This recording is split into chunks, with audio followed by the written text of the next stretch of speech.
friends. I'm very happy to be here with everyone, of course. And I just finished a week of teacher training. I was Zooming with my colleagues from all over the States and South Africa and Canada. So I'm full of that experience and really grateful to be able to come back, or not come back. I didn't go anywhere. I was here last week, but to be able to rest into the Sangha here. I was reflecting with some folks that there's only about 25% of my colleagues who have a Sangha like this to rest into. And that's really significant. And so I'm feeling grateful, and we can know how rare it is in a way that we can come together like this, know each other and create this community. So great gratitude. And so I want to bring some blessings this week from my teacher training time, some of the highlights for me. And one of them was, predominantly I want to share some things that Joseph Goldstein and Aya Ananda Bodhi shared. And because it's metta night tonight, I want to share one of the metta practices that Joseph shared with me. He said this is his way. He said, himself, like many of us, find that the self is not the easiest place to begin with metta. And so what he has done for himself is feel into his folks in his life that he has some appreciation for. Just the ordinary things. And I'll lead the meditation sit tonight, just inviting us to reflect on ordinary kindnesses of friends and people that we know. And just feel into any small appreciation we have for that.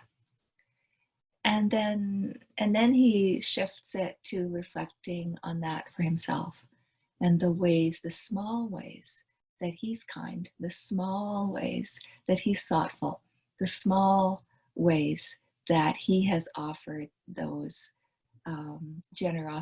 small generosities to others. And in this way, it has helped him to be able to appreciate his own metta heart. So I told him we were going to do metta tonight. So he said, try this out. He says, tell me how it goes. So I'm going to let him know. If you want to give me a little note in the chat box afterwards, I'll pass it on to Joseph. And this practice, like any other metta practice, there's such a variety of metta practices. We'll all connect in our own way. So this is just another way for us to connect in. And so let's settle into our body and our posture. And right away, just from the get-go, as we settle into this posture that's upright yet relaxed, well, this is a kindness for ourselves. We're supporting our body and supporting our mind to be upright yet relaxed. And so you can scan your body and just see, are there places that feel super tight? There are places that we can feel in our body that automatically go tight. And so you can just scan. I just felt into my shoulders, and that's a place for me. I can feel that it kind of automatically tightens up. And when I bring awareness to it, it can soften just a little bit. And so sensing into places in the body that may feel tight or that you're holding, I often check in with the belly. Just invite the belly to soften, fall forward. Checking in with the face, inviting the face to soften.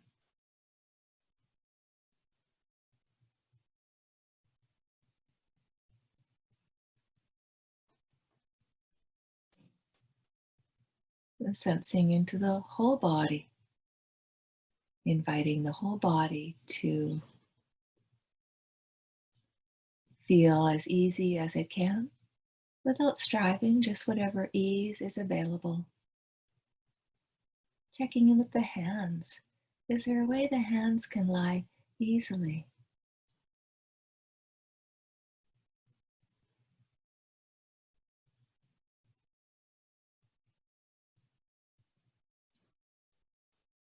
And then we can also feel into the sense of uprightness or alertness. And this too is a kindness. It's like we want to support. Isn't it a great kindness to wish for ourselves, to support ourselves in feeling alert, feeling awake? And we don't have to be tight about that or like really over the top, just a kind of inviting an awakeness, an alertness, letting the spine be easily upright.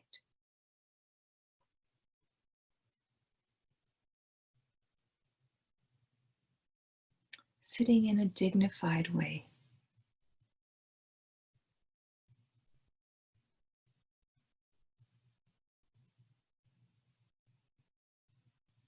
Inviting our bodies as well as our minds into this easeful, upright relationship with experience.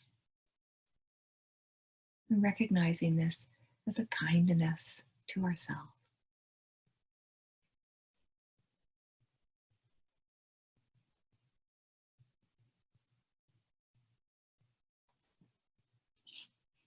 And just resting in this whatever ease and softness and embodied sense is here in the moment. Just resting here easily for a moment or two, a breath or two.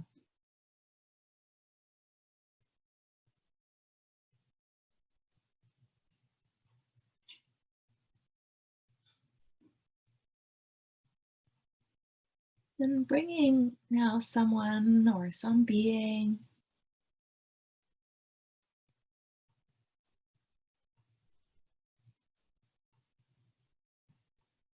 into your awareness for whom you have some appreciation. It's just a small bit of appreciation. Someone who's done something simple that you appreciate. It could have been someone waving at you tonight on Zoom. It could have been someone saying hello to you. That's a sweet thing.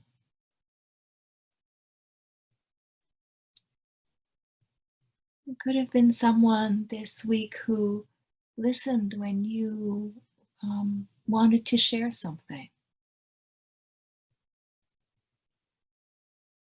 who shared time with you on the phone. Someone who sent you an encouraging text.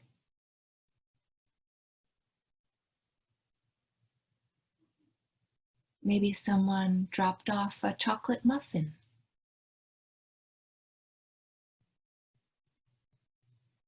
Maybe someone simply sent you an email that you had asked for some information.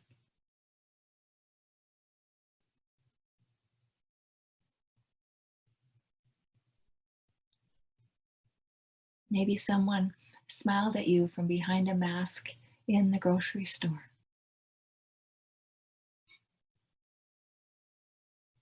Something simple that you can feel some appreciation for, small little connections.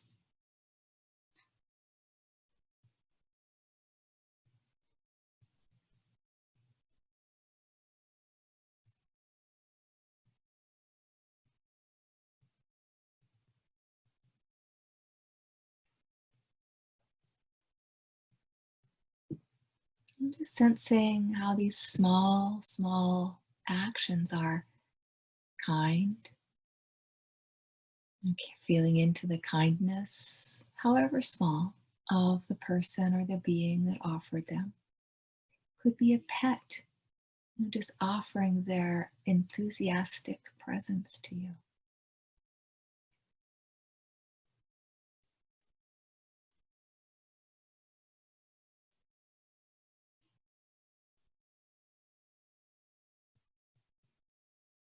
And sensing into the kindness, the caringness of this being for you, the small thoughtfulness of this being, the small consideration, the small considerateness of this being. Maybe someone loaned you something, or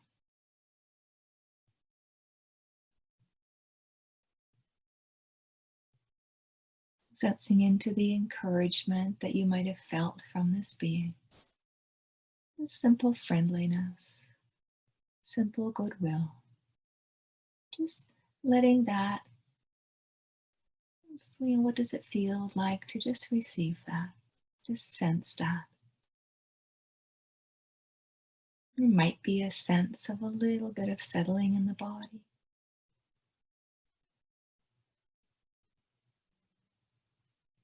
Might be a little sense simply of kind of neutral, kind of understanding, neutral receiving. Maybe a sense of a little lightness in the heart.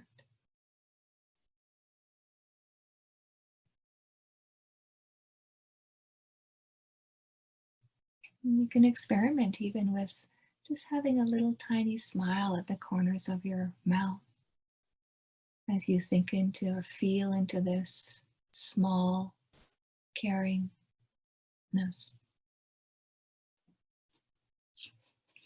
See what happens with that.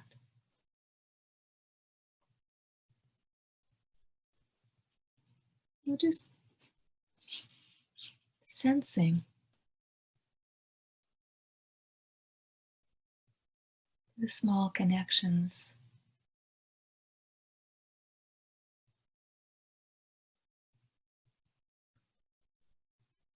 And then we can just abide here for a couple of breaths.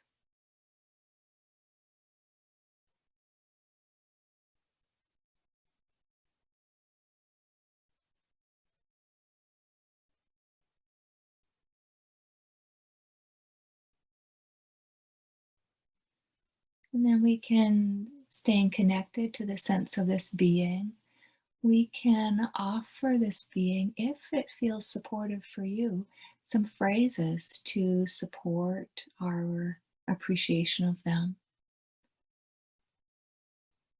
to support our goodwill towards them. And I'll offer the traditional phrases, and then you can offer for a few minutes on your own, in your own way. And so holding this being and their small kindness in our mind and our heart, may you be safe from all inner and outer harm. May you be happy and joyful, even in small things every day.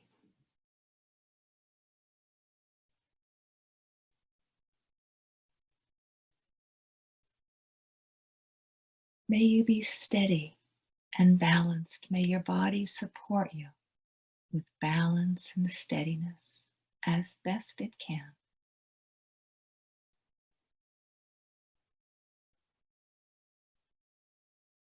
And may you live with ease and with peace.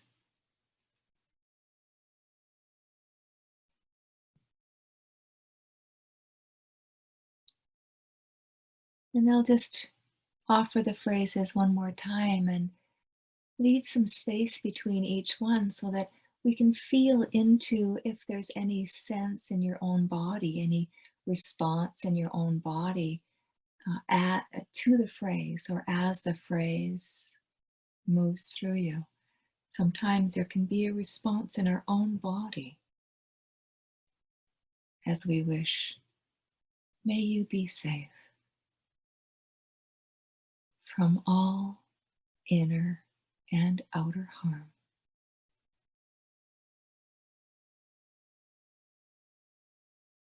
May you be happy and joyful every day with something small but supportive.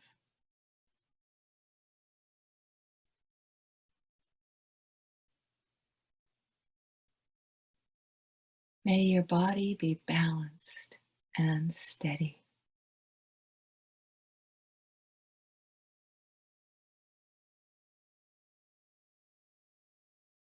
And may you live with ease and with peace.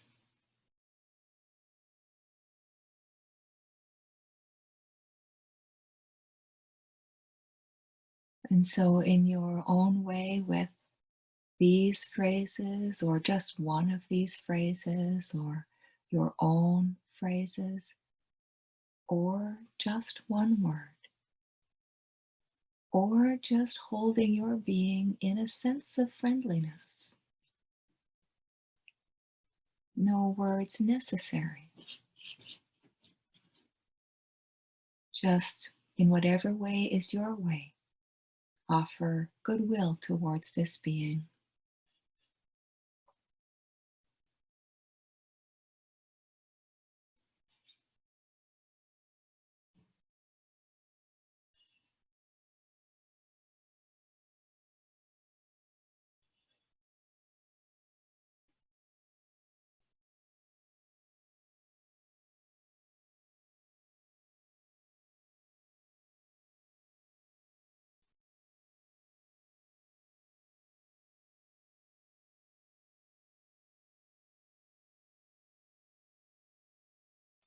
Inviting ease in the body as you do this. When the mind moves away from the phrases, which it will come back, and that's no problem. Simply meet the mind again with ease, and then begin again with your phrase, your word, your felt sense of connection.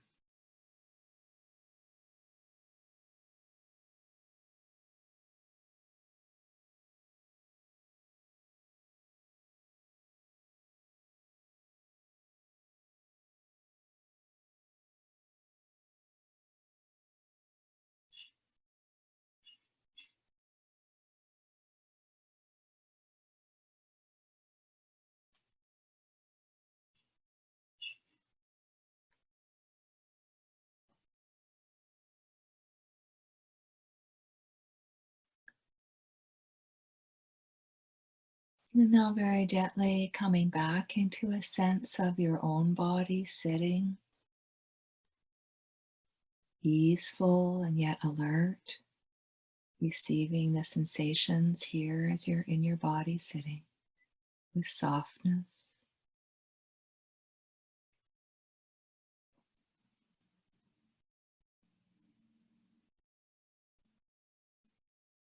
Offering yourself this kindness, this generosity of softness and gentleness and kindness, simply in this allowing, inviting the body into ease and alertness. What a kindness to yourself.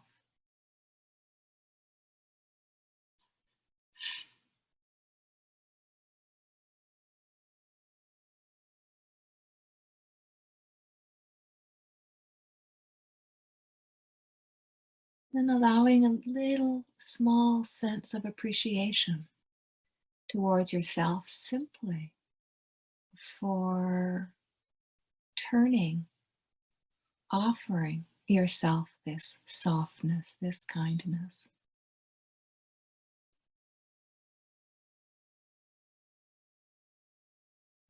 For taking this time and offering this friendliness towards yourself.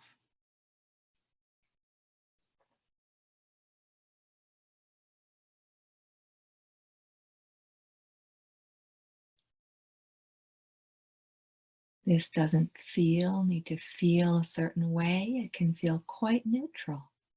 or it could feel a little bit warm, a little friendly. Everyone will be different. But the power of this is noticing and acknowledging that we're offering ourselves a little bit of kindness.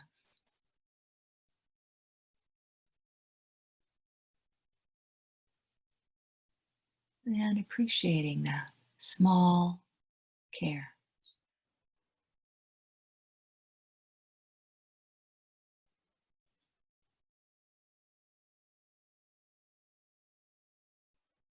And you can feel into any other small ways you've offered kindness to yourself or to other people in the last little while. Perhaps you waved at someone when you got on Zoom today. Perhaps you made sure you had the right earplugs, the earphones, so you could hear. Everyone has invited themselves to this session. This is a kindness. Perhaps you offered someone your time this week or in the last few days, or a smile, or an encouragement on email or texting or the phone. Perhaps you borrowed someone's canner and returned it with some preserves in it.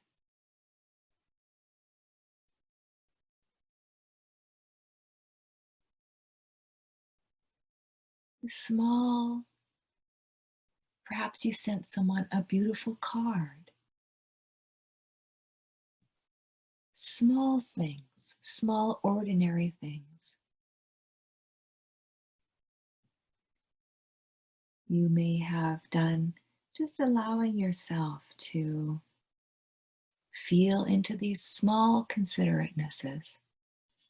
Perhaps you walked your dogs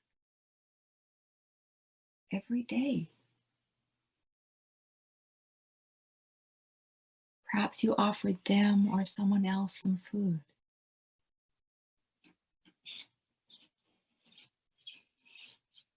And for sure, everyone has offered again their presence here tonight, which supports everyone's practice. So letting yourself just feel into the sense of small appreciation for yourself.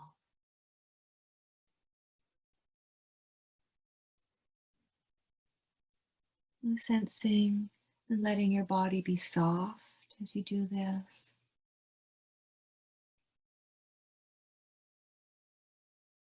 And sensing your own friendliness and care.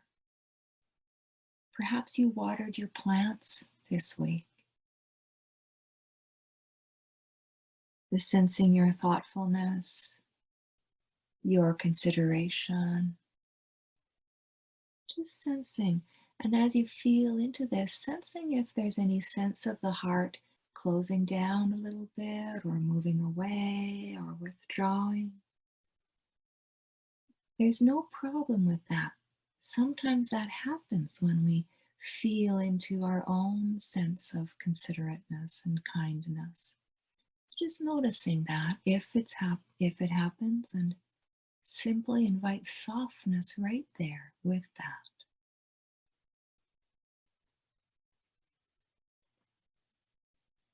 And just gently in that way, connecting with your own care, kindness, consideration.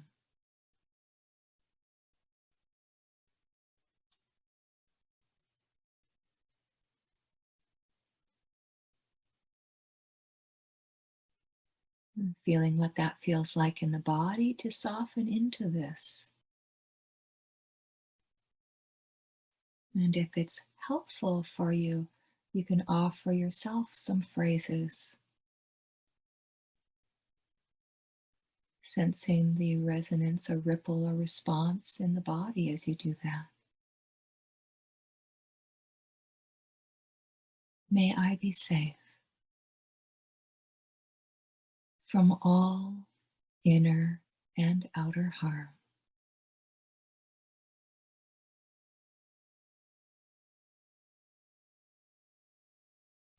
May I be happy and joyful.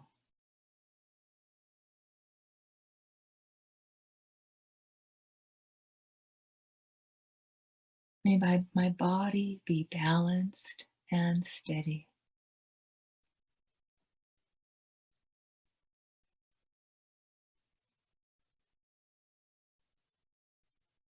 May I live with ease, and may I live with peace.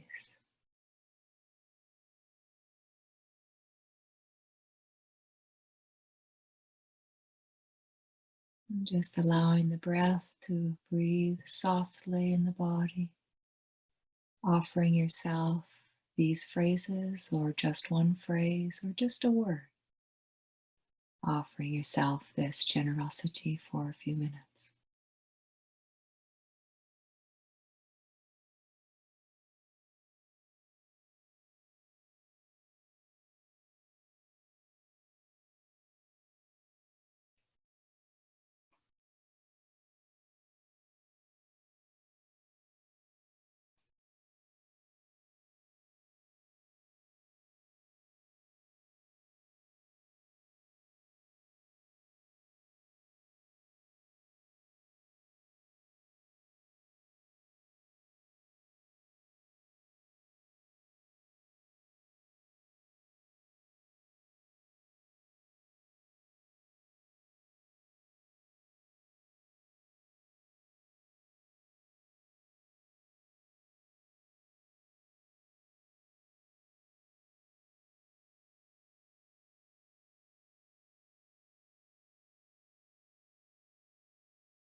And sensing softness in the body, inviting the breath to be easy. We'll offer our goodwill, simple care out to all beings everywhere. May all beings, beings that we know and don't know, beings near and far away, all of our teachers, guides,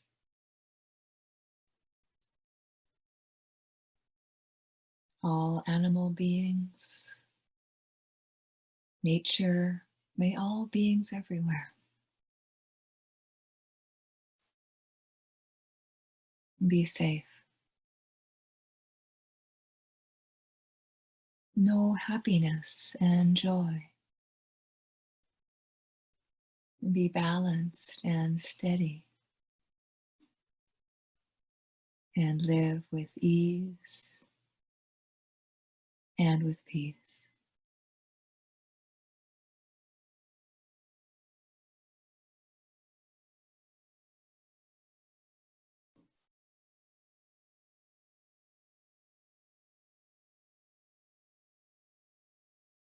And sensing again your body with ease and softness.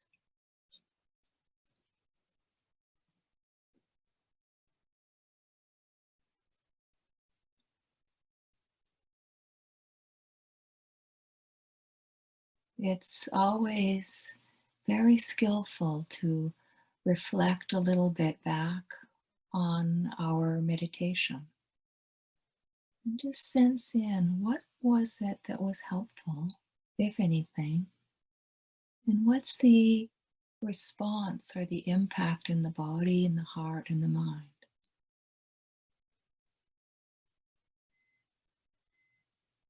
this is a very helpful practice to help support knowing and understanding of what is wise and what supports peace.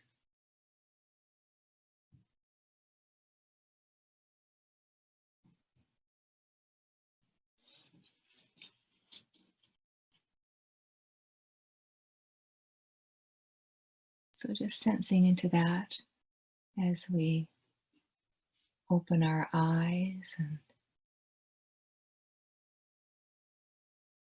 as you do that, staying connected with the sense of your body, soft, peaceful, alert, relaxed.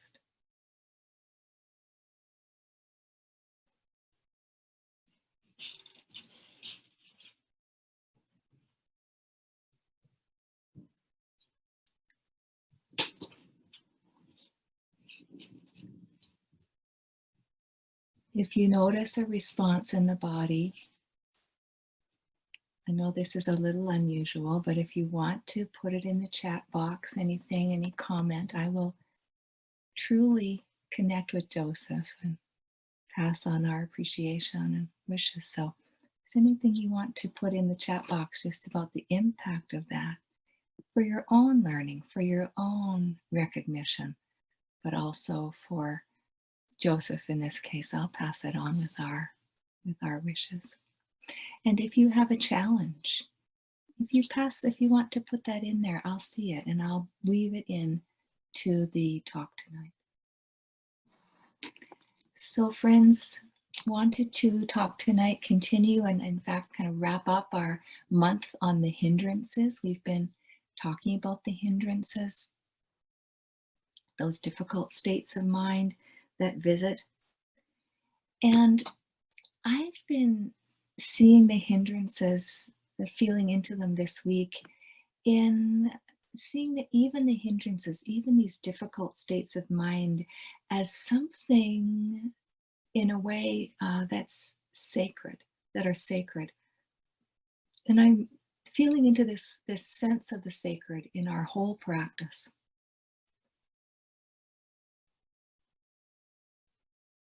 For me, the sacred, when I use that word, it means something that connects me to a sense of something that's larger than myself. And I feel, this isn't something I often share about, but I feel like the practice is sacred, all that it truly, the whole practice, everything in our practice connects us to things, to something larger than ourselves, a sense of the sacred. And so I wanted to talk a little bit about that in the context of the hindrances, that even the hindrances can connect us to this sense of something greater. And that can be very supportive for the practice. And so the hindrances are a part of what we call the fourth foundation of mindfulness, which are the foundational ways we pay attention in our practice. So the first foundation, the first place we pay attention is the body and the breath. That helps to settle us. As we settle, we can pay attention to the second and third foundations, which are thoughts and emotions. And then the fourth foundation is working with these first three in what we can consider liberation processes, liberation practices. And there are two lists, major lists in the fourth foundation, two that are common amongst all the various Buddhist traditions, and that is the list of the hindrances, the difficult states of mind, how to work with them, and the list of the 7 factors of awakening,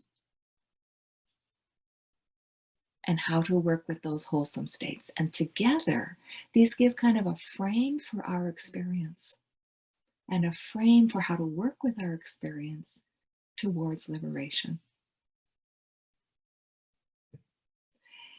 And so right there for me, there is a sense of the sacred, because these practices are universal.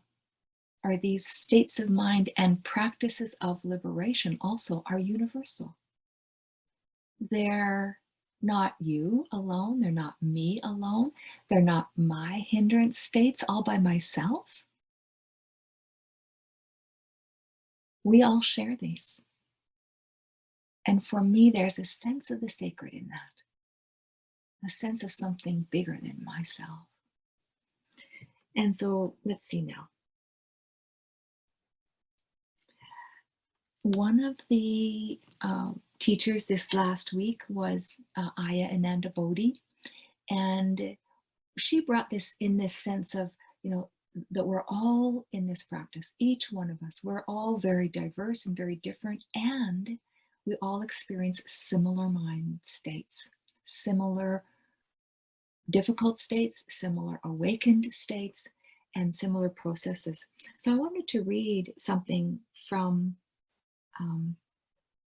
the book, The First Free Women.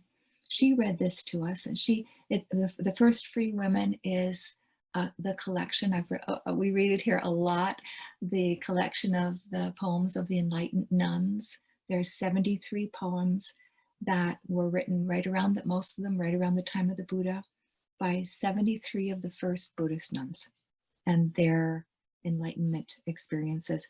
And Aya Ananda Bodhi wrote this in the introduction to that book, and she read it to us as a way of just connecting to the sense that there's so many of us with so many different paths, and yet we all experience similar experience.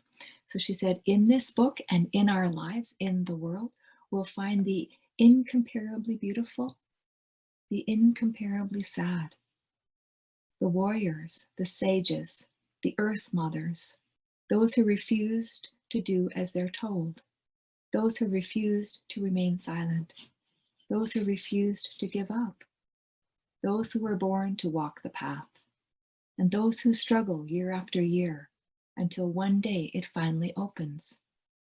Those born into abject poverty, those born into limitless wealth, those the desperately in love, the tired wives of arranged marriages, young women who sell their bodies, daughters orphaned or abandoned, women brutalized by fathers and husbands, mothers who watch their children die and wonder how they can possibly go on, grandmothers who finally find peace after a lifetime of caring for others.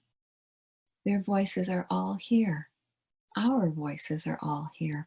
And then she goes on to say, though these poems differ in subject and tone, they are all ultimately triumphant because they are all pointing to the true possibility of awakening that is available to all of us. Regardless of our past and current successes and failures, where we've come from or where we are now, whether we stay at home or whether we leave it all behind. And so this universal practice, which can touch each person in such diverse situations, this universal practice that offers this practice of awakening for all of us. We can touch into the sacred in this way. And I was very inspired by another thing that Aya did. This talk is about a lot about the nuns and Aya Ananda Bodhi's offering this last week. But she read a recollection of the blessings of the Foremost Arahant Bhikkhunis.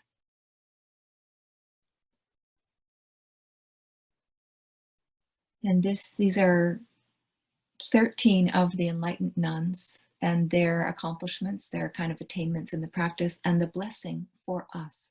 So I wanted to offer this as another way of touching the sacred, these ancestors who are each of our ancestors and their blessing for us on this path. So among bhikkhunis of long standing is Gotami, maternal aunt of the Buddha. Attained to the supreme state, may the power of her qualities always be a blessing to us. You can receive these blessings. These are for you. These are for us.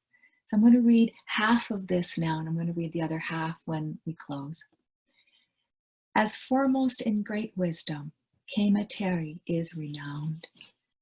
Disciple of the excellent Buddha, may the power of her qualities always be a blessing to you. Upalavana Teri is the highest of those with psychic powers. Disciple of the excellent Buddha, may the power of her qualities always be a blessing for you.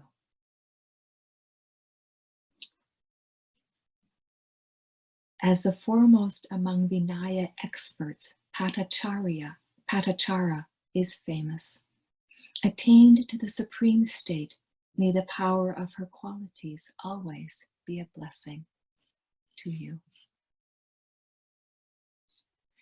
So I'm going to stop there and read a poem from Patachara, whose blessing we just received.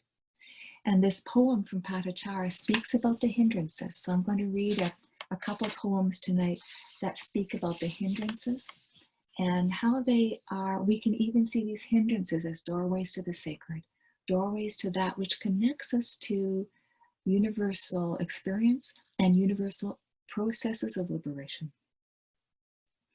So this poem is about restlessness and worry and doubt. And so doubt primarily, I sense in this poem. So Patachara, her name means wandering robe.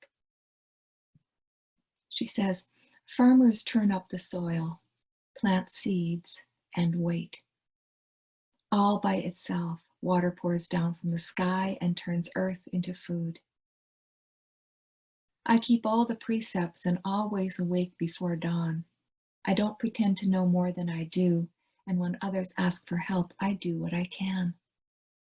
After all these years, where's my harvest? Late one evening, I was washing my feet, after another long day of sitting and walking. The water poured over my feet and onto the ground. I let my mind go, and it flowed downhill with the water toward my little hut. I went inside, sat on the bed, and lowered the wick of the lamp. All by itself, the flame went out.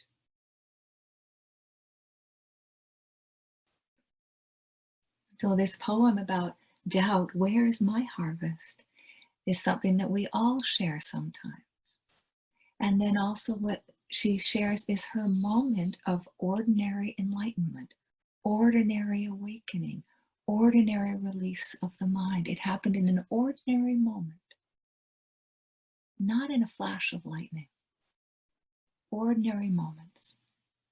And Ajahn Buddhadasa says that these ordinary moments are moments that we all experience. I love, she says, the water poured over my feet and onto the ground. I let my mind go, and it flowed downhill with the water.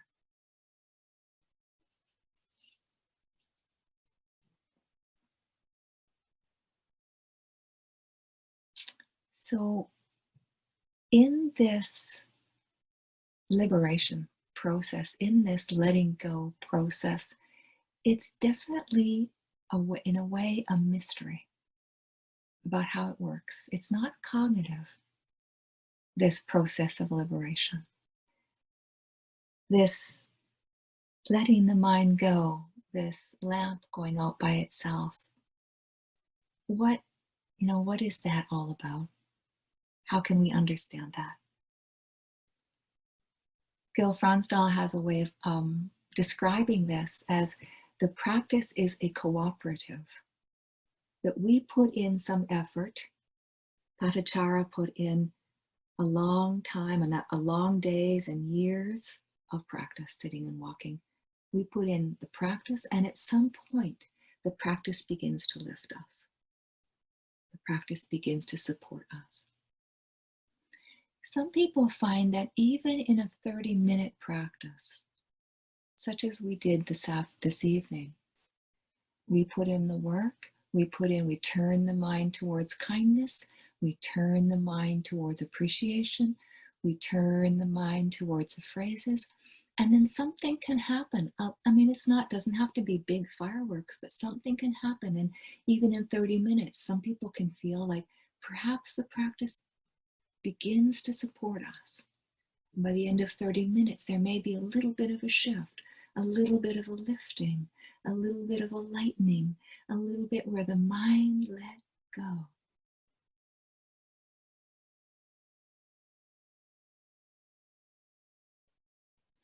Gil describes this as a slide. You know, the slides in the playground? We need to do the work of climbing up the ladder of the slide, and then we slide down. And then that's when the practice kicks in and starts to support us. We slide down the practice. I like to think of it as an otter slide. You know, if you've ever seen a big hill, if you're on a lake, you look for the biggest hill on the lake. And then you paddle over to that biggest hill, you might see a little slide down that hill. Like it looks like a slide, and it's the otter slide. And those otters have to climb up that hill, but once they get on that slide, they just slide right into that lake. That's our practice. We do some work, and then the practice slides us into a little bit of awakening. Gil also talks about a paper airplane. He says we fold it, and then we throw it, and then the air under the wings supports the paper airplane. Or we can think of a bird in flight. The bird has to flap its wings a little bit, and then it can soar a little bit. And so this taps into a mysterious other way of knowing. It's not cognitive. We are tapping into a mysterious kind of way of knowing. A way of knowing that we could say is a sacred way of knowing, because it connects us to something larger than ourselves. It's not me having to flap my wings constantly.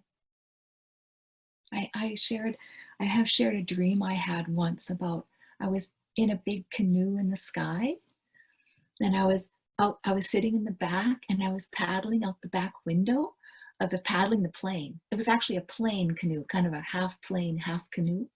And I had my paddle out the window, and I was paddling really hard, like hard, because I had to keep the plane up in the air.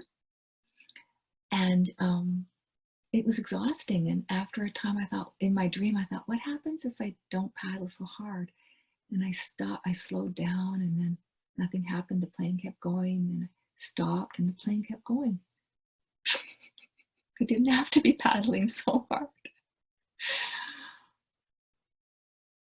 So we're tapping into this mysterious process, this sacred process,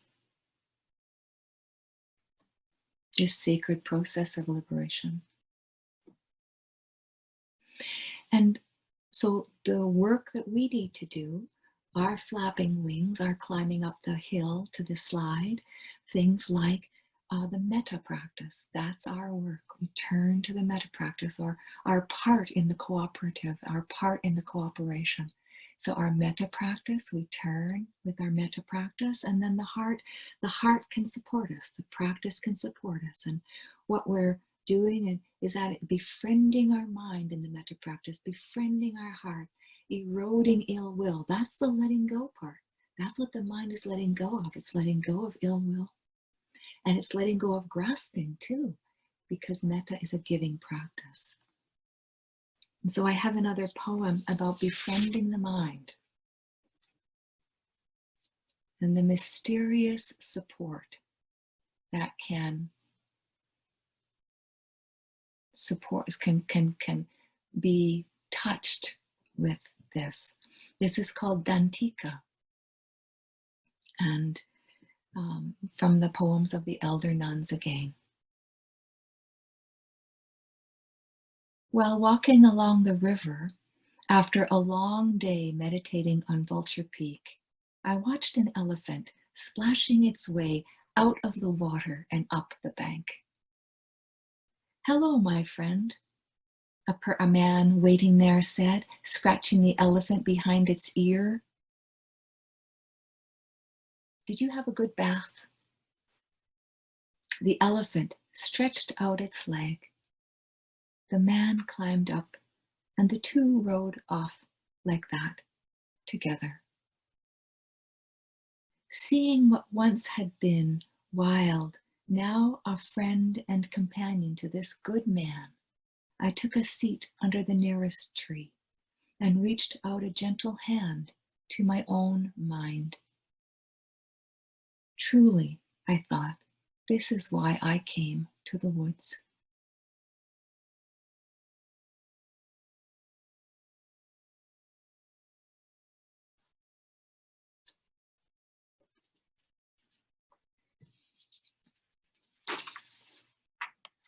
Another of the hindrances that we can meet on this path and that the elder nuns met is the hindrance, the difficult mind state of restlessness. And one of the ways we can put our part into the cooperative of this practice is to settle restlessness. There's a few things we can do, but one of them is to settle into the body. Let the mind gather into one place, the body or the breath. This is a calming, a settling practice. Another thing we can do is make friends with the restlessness, make friends with the circling, make friends with it. And that's our practice. That's how we turn, and then see what happens. See how the practice can support us. See how the practice moves into supporting us. And so here's another poem, and all of these poems are from the first free women. And this one is a poem called From Sama, and her name means song. And she's talking about restlessness here and how she meets it with the practice.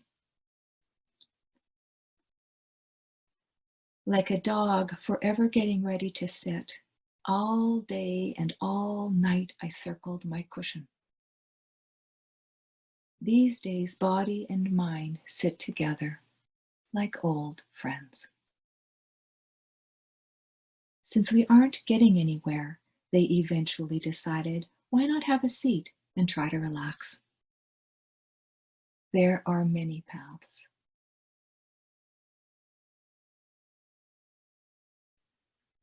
So if that resonates with you, it certainly resonates with me as a universal state and a universal path to liberation in the midst of that. So another poem, another hindrance we can meet is worry. And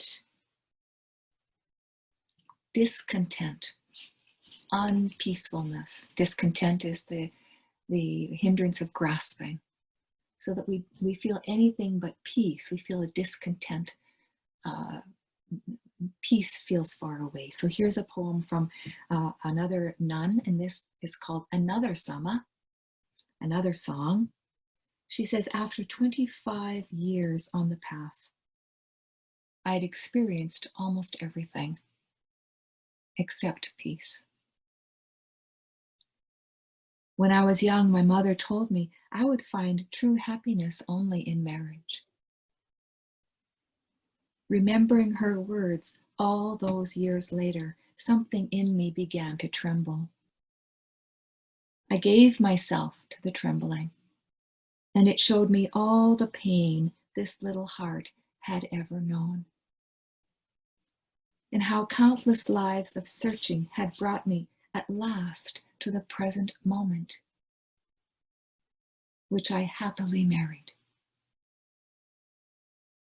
Can you imagine? We've been living together ever since, without a single argument.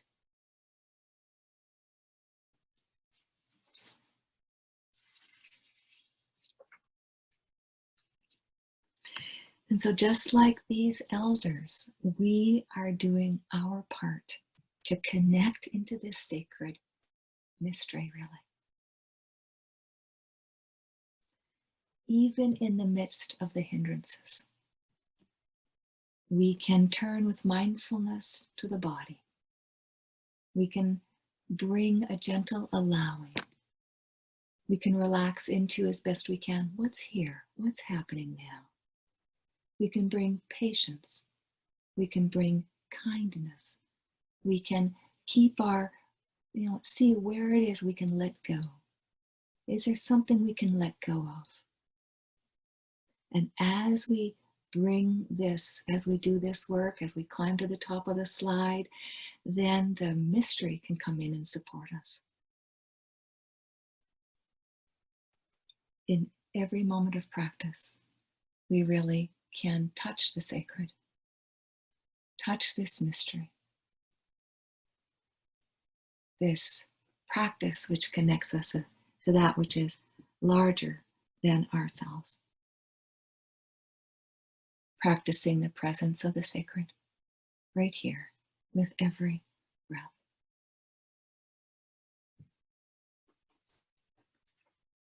And so I want to close with the rest of this blessing from the elder nuns.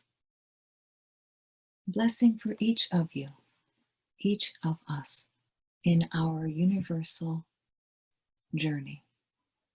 This journey that we're on together. That it continues on with Dhammadina.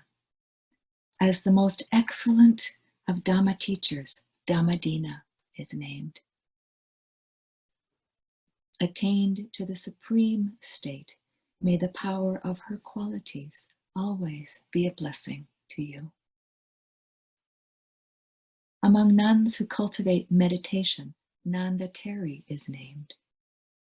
Established in the supreme state, may the power of her qualities always be a blessing for you. As the foremost of energetic ones, Sonateri is named. Established in that state, and that state, that supreme state, is moment of awakening. These are women who have attained this and who attained a permanent abode there. And we know this in our own tastes, our own glimpses.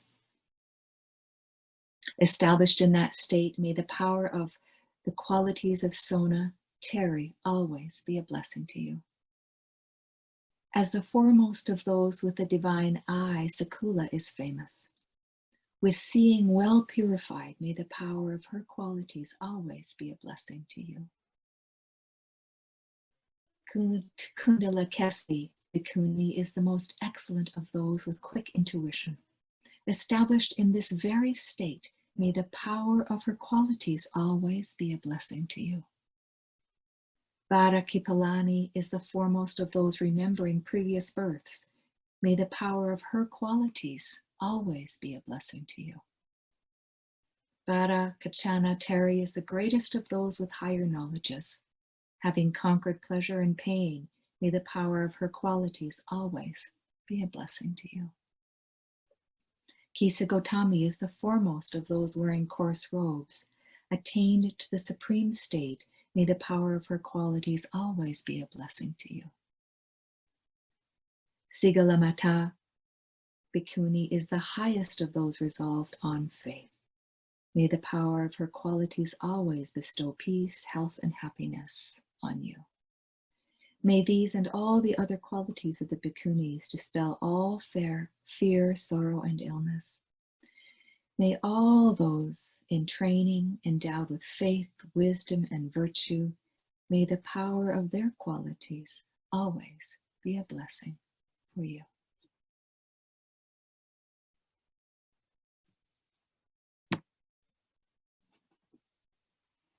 Let's let the words settle for a couple of minutes.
Dear friends, thank you for your practice tonight. Thank you for the gift of your presence.